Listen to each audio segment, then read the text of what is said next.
Noong unang panahon sa bayan ng Ibalon, na ayon sa isang matandang alamat ay may nakatirang isang kabigha-bighaning dalagang nagngangalang Daragang Magayon. Anak siya ng isang raha na pinuno ng tribong Rawis na sinusunod ng lahat. Siya ay nagngangalang Raha Makusog. At ng isang mapagmahal na asawa at ina, isang dayang na nagngangalang Dawani. Ngunit sa kasamaang palad, namatay ang kanyang ina matapos siyang isilang. Mag-isang pinalaki ni Raha Makusog si Magayon na puno ng pagmamahal, pag-iingat at pagkalinga hanggang sa nagdalaga na ito. Maraming nabighani sa kanyang taglay na kagandahan, kaya di mabilang na mga datu at mga ginoong tanyag ang nag-alay sa kanya ng pagmamahal. Iba't ibang pinuno ng tribo ang dumadayo sa kanilang lugar, ngunit ni isa sa kanila ay walang napupusuan ng dalaga. Isa sa kanila ay ang mayabang, mapagmataas at palalong si Pagtuga, isang magaling na mangangaso at malakas na pinuno ng Iriga. Si Pagtuga ay nagpapakita ng panliligaw sa pamamagitan ng mga mamahaling regalo sa ama ni Magayon. At tuwing pupunta ito ay naghahandog ng mahalagang hiyas at ginto ang binata, subalit tumanggi sa regalo ang dalaga. Hindi rin siya interesado sa katauhan ni Pagtuga kaya't nagalit ang binata. Mapapasa akin ka rin ba ng araw, Magayon? Bagamat kalat na kalat sa kabikulan ang nababalitang kariktan ni Magayon, pinagtiyap lang ng pagkakataon kung bakit nalaman din ng isang binatang mula sa napakalayong lugar sa Katagalugan ang kahali-hali ng kagandahan. Ang binata ay si Panganoron, anak ni Raha Kaliraya ng Quezon.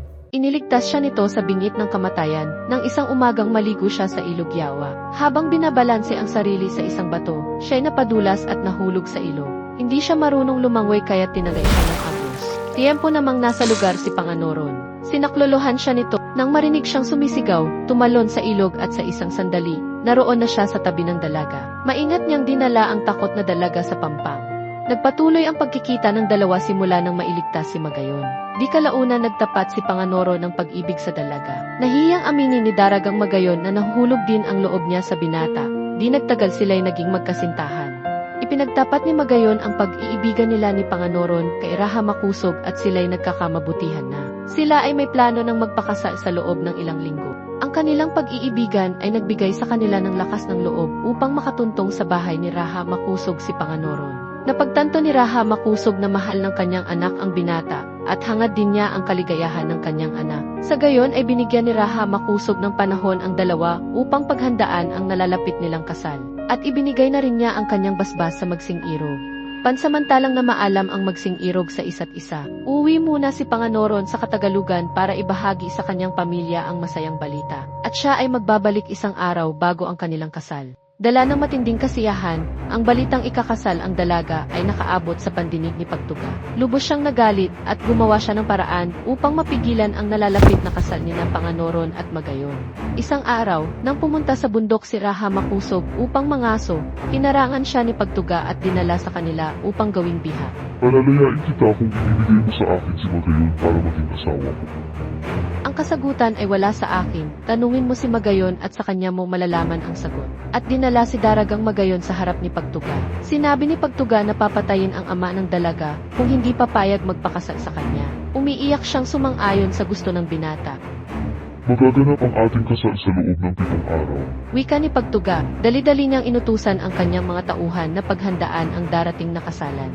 Lahat sila ay abala at sa paghahanda para sa minamadaling kasalan ng kanilang pinuno at ni Daragang Magayon.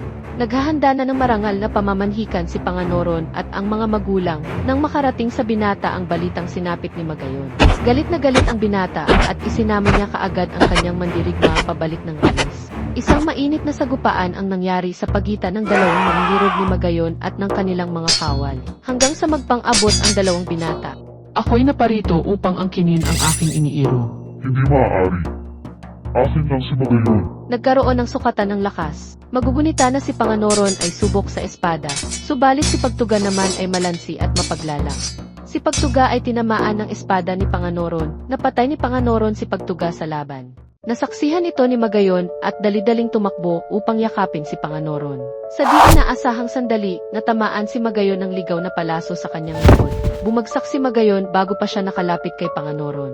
Tinaga naman sa likod si Panganoron ng mandirigma ni Pagtuga. Bago bawian ng buhay si Panganoron ay nagawa pa niyang hagkan sa likuran ang nakahandusay na si Magayon. Nasaksihan ni Dato Makusog ang nangyari sa magkasintahan. Sa kanyang galit ay napaslang niya ang mandirigma ni Pagtuga.